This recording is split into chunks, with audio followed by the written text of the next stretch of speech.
काँग्रेसचे गोपाल पाटील यांनी विजय मिळवला आणि नंदुरबारचा काँग्रेसचा गट त्यांनी खेचून मध्ये ऐतिहासिक विजय हा उमराजी निंबाळकरांनी मिळवलेला आहे. त्यांनी दारुण पराभव केला. तर याच्यामध्ये सुरेश तटकरे हे विजयी झाले. अनंत गीते यांचा त्यांनी दुसऱ्यांदा पराभव केला. तर मावळमध्ये श्रीरंग बारणे हे शिंदे गटाचे उमेदवार विजयी झालेले आहेत. संतोष वाघेरे यांचा त्यांनी पराभव केला. शिरोडमध्ये अमोल कोठे हे विजयी झाले. आढळराव पाटलांचा त्यांनी पराभव केलेला आहे. दुसऱ्यांदा त्यांनी आढळराव पाटलांचा पराभव केला.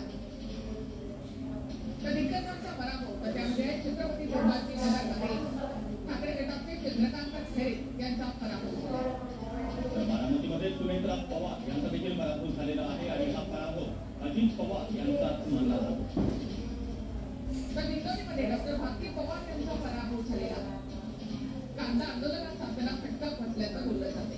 जनतेला एनडीएला मोदी सरकार तिसऱ्यांदा पंतप्रधान होणार असं देवेंद्र फडणवीस यांनी म्हटलं आहे. जनतेला एनडीएला पूर्ण बहुमत प्रदान केलेला आहे असं फडणवीसांनी म्हटलं.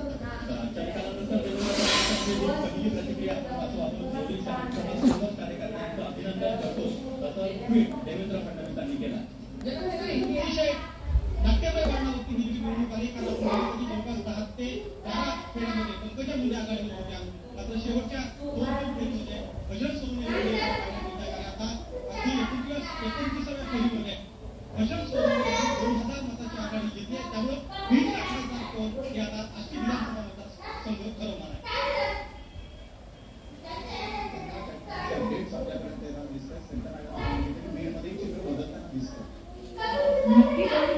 वेगवेगळ्या जागांच्या बाबतीत दिवसभर होताना आपण बघितलेलं आहे. मात्र एक इंटरेस्टिंग अपडेट आता मी आपल्याला शेअर करते.